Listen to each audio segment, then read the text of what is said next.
guys, for those of you who've been around a while, you know that we have the off-grid property. We spend about half our time there, as much time as possible really. We just want to share a little bit of what's going on here.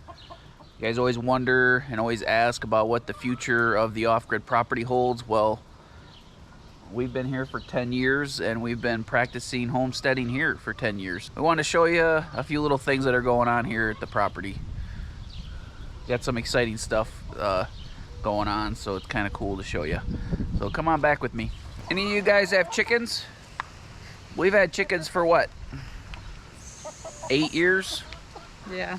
We've had chickens for about 8 years here on the on-grid property. Like I said, practicing the homesteading. We were gonna kind of let the chickens phase themselves out here on on-grid property. I guess our chickens had a different plan. We had this one Buff Orpington that went broody about 3 years ago and gave us babies, and now she's a mama again. She decided this year she wanted to be a mama. There you go, guys. Little baby. New life on the homestead.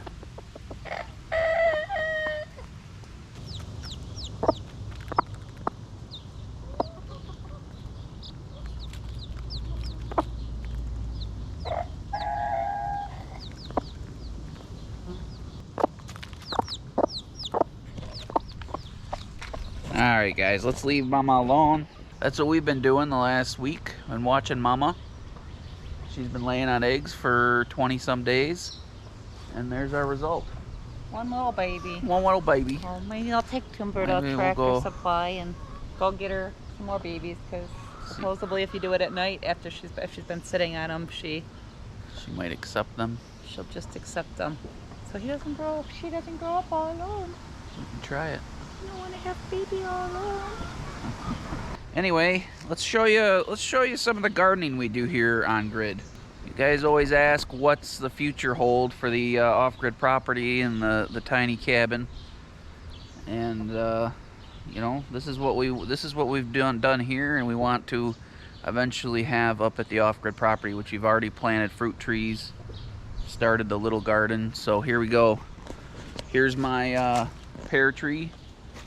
There's my 8 or 9 year old pear tree over there. Finally getting some harvest here. These are Barlett pears. They're kind of, like I said, this tree's a little immature still. It's only 3 years old, I think. 4, 5, 6. I only got 6 pears on there. I ate one off here the other day. And then we got, this is like a different type of pear. I don't remember, an Aju or something like that. I don't know. But they're a smaller, little sweeter pear. But this tree, I forgot, I didn't get to prune it this year, so it got a little out of hand. So that tree's got some pears on it, but it's not heavy. Normally I cut off and prune all the shoots that go straight up.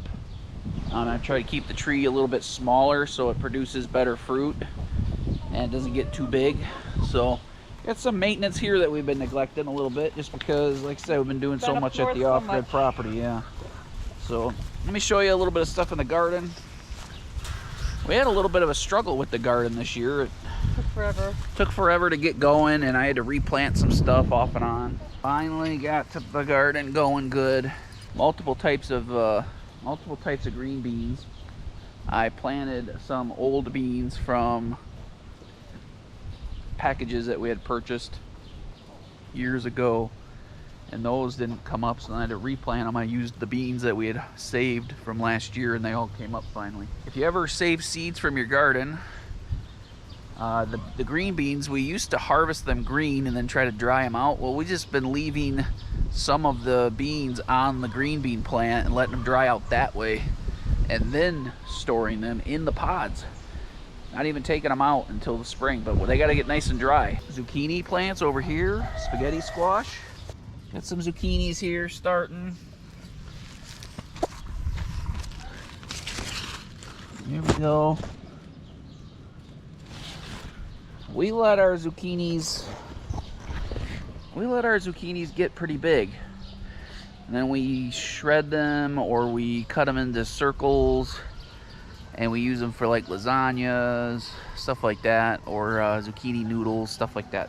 Here's my grapevines. Planted about 10 grapevines and only about 4 or 5 of them survived. And all these beautiful grapes.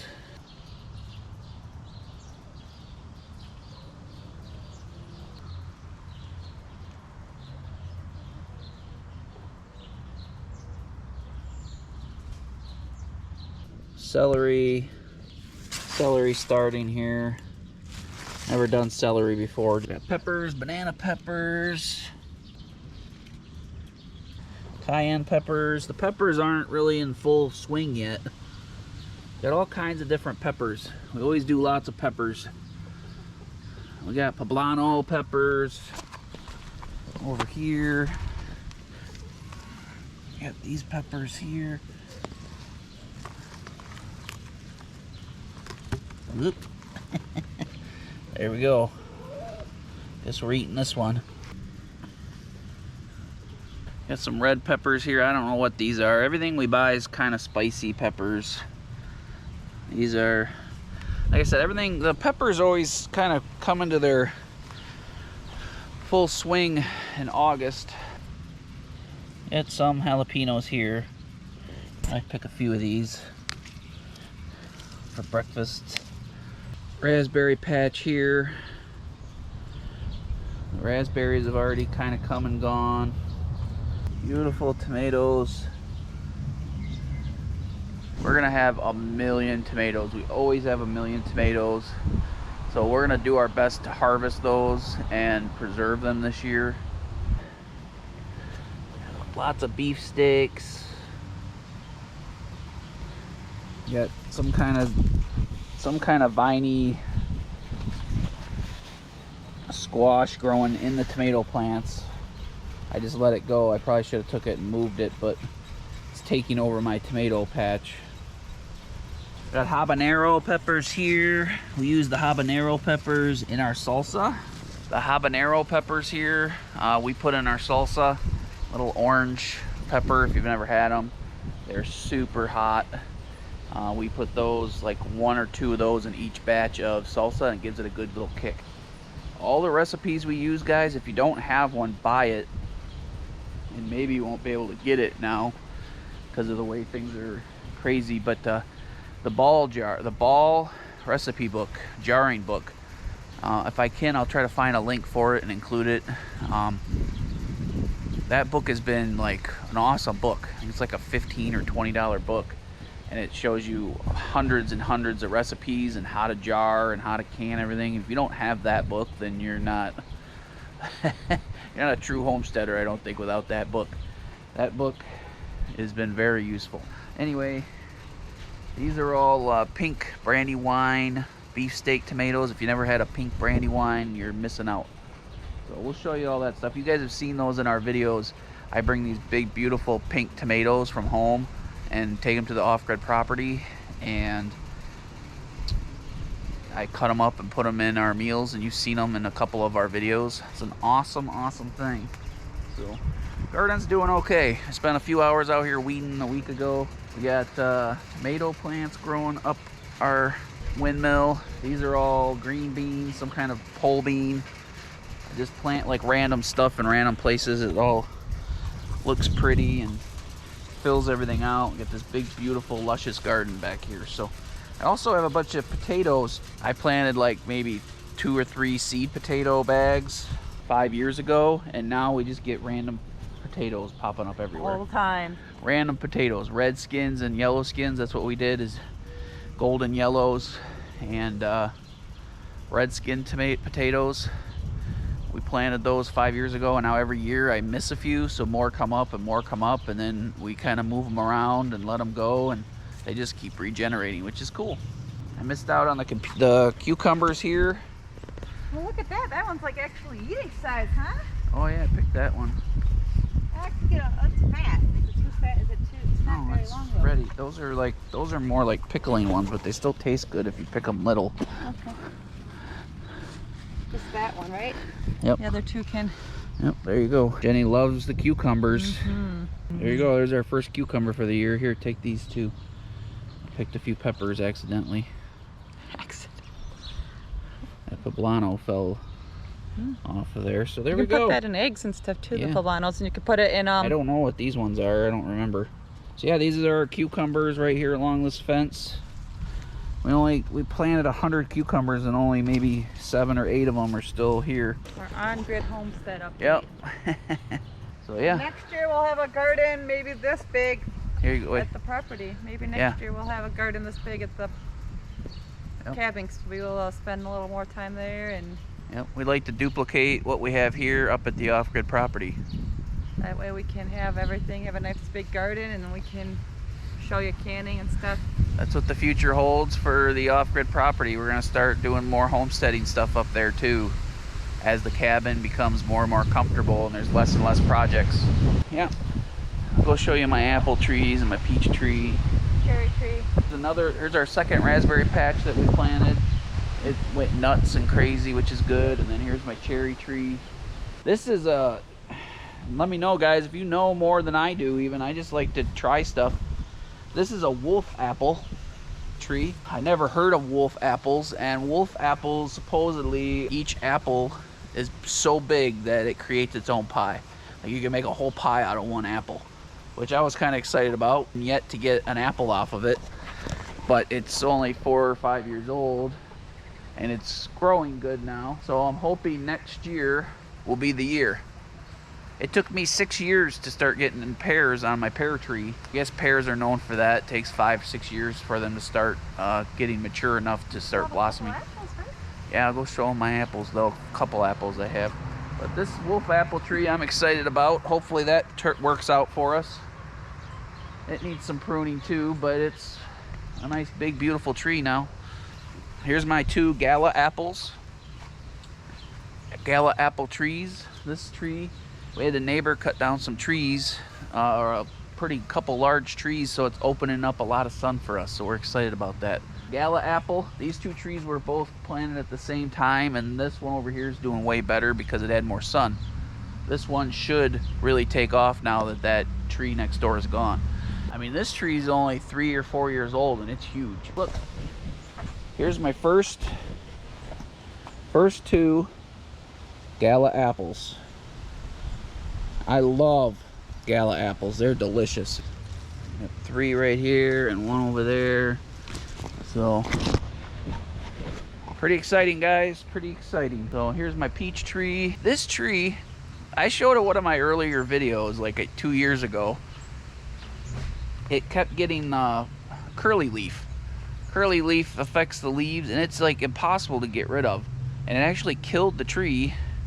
It was probably twice this size, and I had to cut it off at the base, and this was one of the shoots that came up. This tree grew this big in 2 years. I mean, it went from nothing up to this big beautiful tree.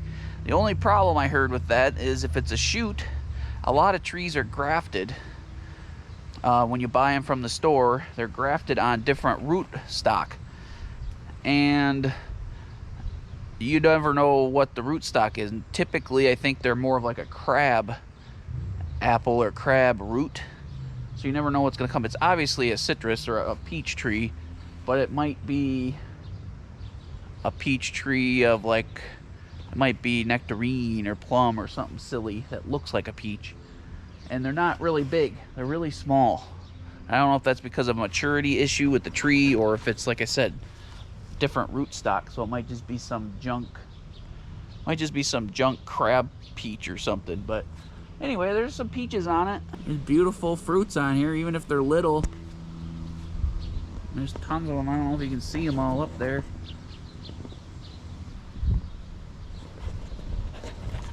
So anyway, that's our little on-grid update. I don't throw these in there very often. For some reason people get turned off. It's part of our life, which some of you aren't interested in. Some of you just like cabin building, but yeah, 50% of our time is spent here. So that's why the cabin isn't done yet, because we have this stuff to take care of too. So. Jason's work requires him to be here. Yeah, I have to work and make money. So you have to pay for stuff. Money doesn't grow on trees like fruit. So I can work anywhere. Jenny can work anywhere. That's why I kind of started the YouTube thing too. I thought maybe I could just be full-time YouTuber, guys. What? We got a long way to go. We got a long way to go. It's not the sole reason we did it. I really enjoy YouTube. I really enjoy the camaraderie and the people here, and people on YouTube are mostly good people, at least in our niche. So it's nice. That's very nice. But anyway, guys, thanks for letting me do this little update. I'll try to keep the video short. I'm always proud of my stuff here that I work on here too. I'm proud of my cabin and proud of the hard work that Jen and I put in to the property up north. But I put in a lot of work here too. And this is, like I said, practice. Don't wait. If you want to go live a simple lifestyle, don't wait until you are out in the middle of the woods to start practicing this stuff, guys. Start practicing it now any way you can. Even if you have a neighbor or a friend or something that has some space, go garden, go do that stuff there, okay? Don't wait until you make the plunge to learn. So even with the chickens were a 5-year process of learning what's best for them, right?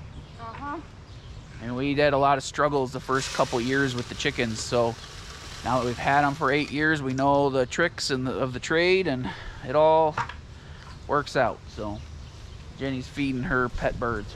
I can't have bird feeders up north because the grizzly bears want to eat. Yeah, the grizzly bears. To me, they're all grizzly bears because they're bears. Yep. So. I realize that they're not, and that they're black bears. But thanks for being with us, guys. Best wishes. I hope you enjoyed this little update of the on-grid property. And we'll see you on the next video. We got some solar and live edge siding coming your way as soon as possible. So, best wishes, guys.